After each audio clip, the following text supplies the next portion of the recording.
Western Europe has developed a serious lack of cohesion, as in recent years significant ruptures in the social fabric have come to the fore.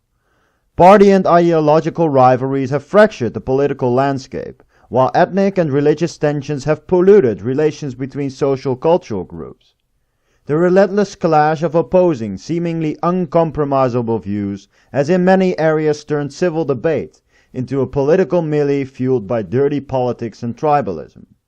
In this minefield of hostility and vilification, it has become almost impossible to say something sensible about the issues we are facing. Accusations from one side of bigotry and malevolence, and from the other of naivety or spinelessness, have put anyone sincerely seeking a solution in a terrible position.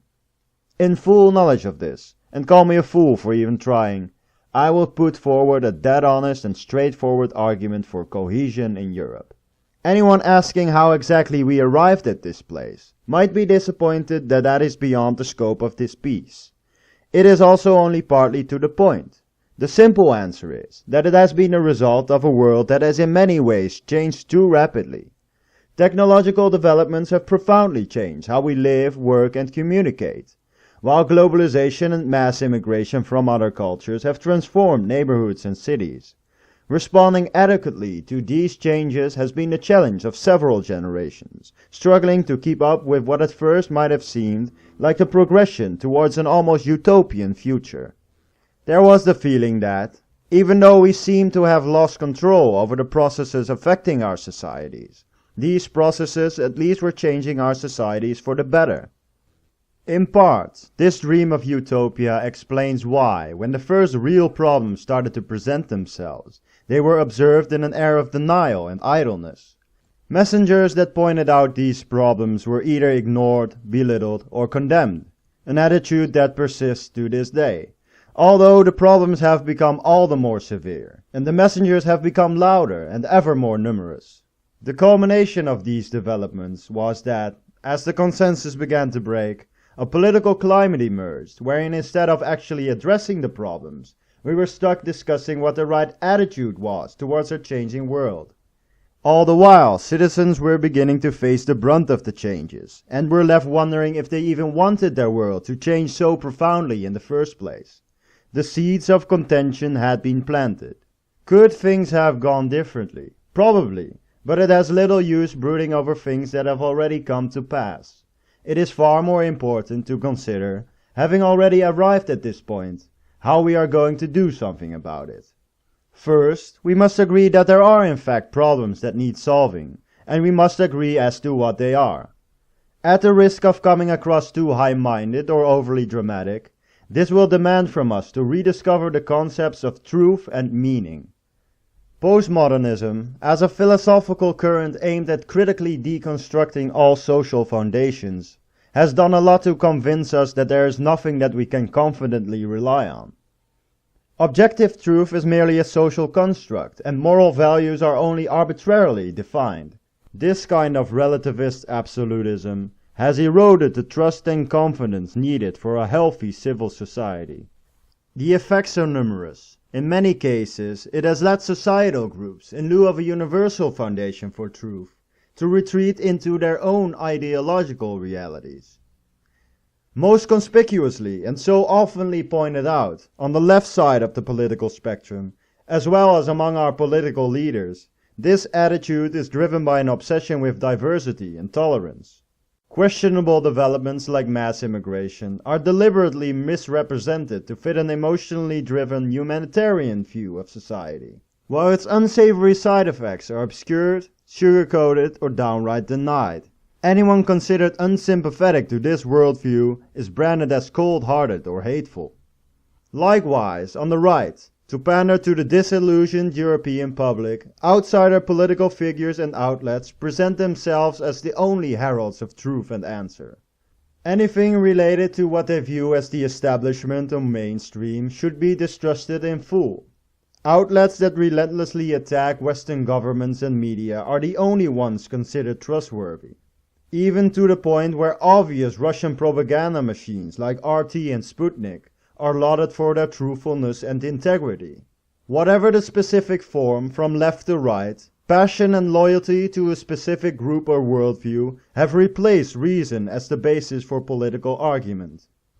Moving forward, it is absolutely essential that we break through this rather hopeless entrenchment, face the true realities of the world, and come to a common understanding about the state of our societies. The truth is that for better or worse, we now live in a society with people from all over the world.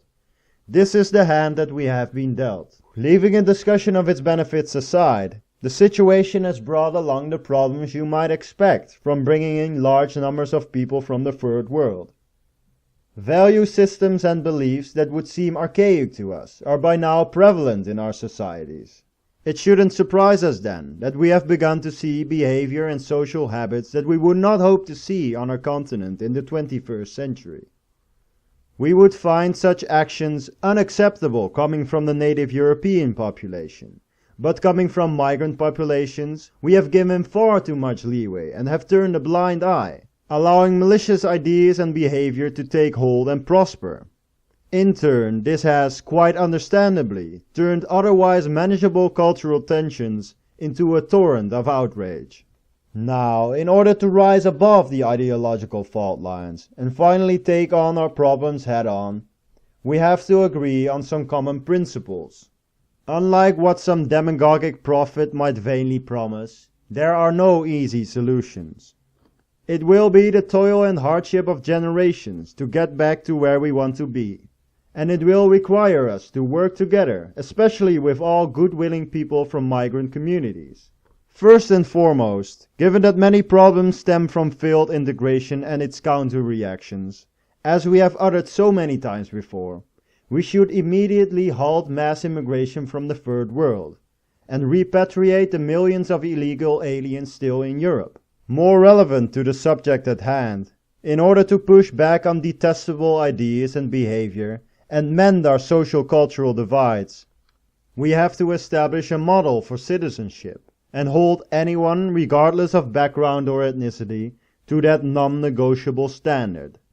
Whoever cannot adhere to our basic principles has no place among us. Having lost the solid ground for truth and meaning, you might wonder whatever that model could be. You might even feel a little bit uncomfortable by the idea of a model for citizenship itself. But in fact, we already have such a model. And until recently we did a pretty good job holding people to it. That model is European civic culture. It is the culture of human equality, individual liberty, freedom of thought and expression, of the right for all men and women to live the life that they choose. It is also the culture of the rule of law, solid institutions and independent news media, of open discourse, the free flow of ideas and civil debate. Living up to the model of European civic culture, then, demands us to speak honestly about the evils in our society, and to fight for these values wherever we go.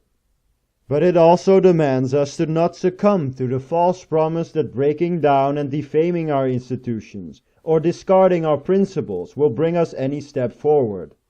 Only with a strong, self-conscious civil society, and a strict adherence to the core essence of European culture, do we stand a chance of tackling our problems in the decades to come. It might not be perfect, but it damn well is the best we have.